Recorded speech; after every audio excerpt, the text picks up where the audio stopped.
About 70 kilometers north of Ghana's capital, Accra, lies the Etiwa Forest. A large area of the range was declared a forest reserve in 1925 because of the important function as the source of three rivers, Densu, Ayensu, and Brim.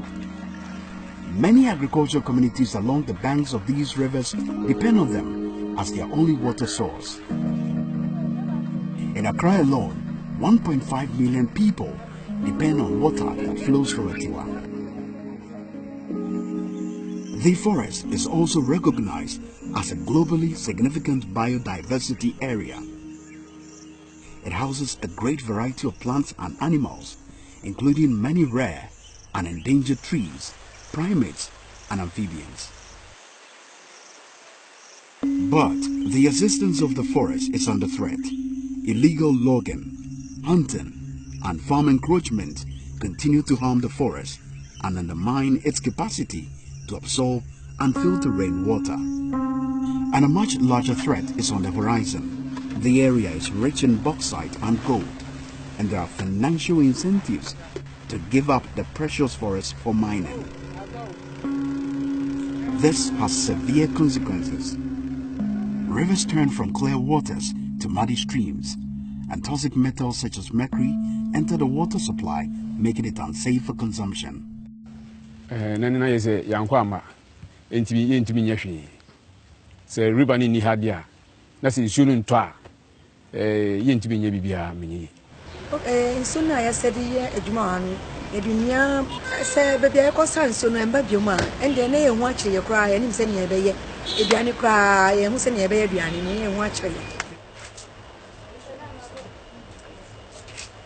So maybe an Eddie cinema, a bin Eddie Wuri Chinsimu, a bian Eddie, a biani, Eddie Alola Sala.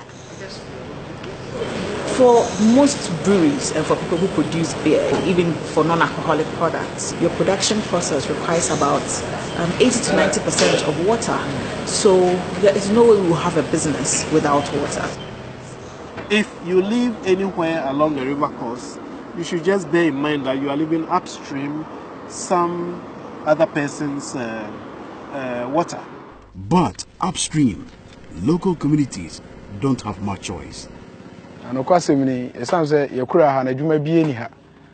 And cocoa, any juma, ye can't say juma we home. And Tijana and Qualadians will be a cocoa cacra as we more juma. A cocoa nisicano. Acquire no juma be a say unisika be a for which and one in Tumpon until no night a juma ye can. If the water continue to undergo such a threatening situation now, water quality will be so bad, we have to use more chemicals to treat. Prices of water will come up high again. If Accra is not getting water, cholera will be there. People will not get water at all for anything. And water is life. To help understand the consequences of these changes and the best way to manage them, IUCN-NL, Erocha and Forestry Commission are working to calculate the economic cost and benefits of effectively preserving the forest range. Researchers estimate that the Etiwa Forest is worth almost $100 million per year to people in Accra, companies like Guinness, and rural communities because of its function as a source of regular clean water, products from the forest, and its tourism potential. Most of this value would be lost if the current practices continue. The best one, anyone may walk at if you was a one more bang, Nesudi, a blind papa. We are my yes, Ram. Yadanya said, Moa to anamo, Namabe who say a bread a how. Ain't he some abbey who has a better judge, Ubia or Bebano Becassa. It's in so near Nadia. We don't want to wake up one day and lose this very important resource, not just for our current generation, but for generations that will come after us. How can we secure this unique forest and the water it supplies to millions of people? Together, we can convince the Ghanaian government to make Etiwa Forest a national park. This will guarantee better protection. We can support communities around Etiwa to invest in sustainable alternative livelihoods and contribute to the management of the forest. Help safeguard Atiwa. Support our call to the Ghanaian government.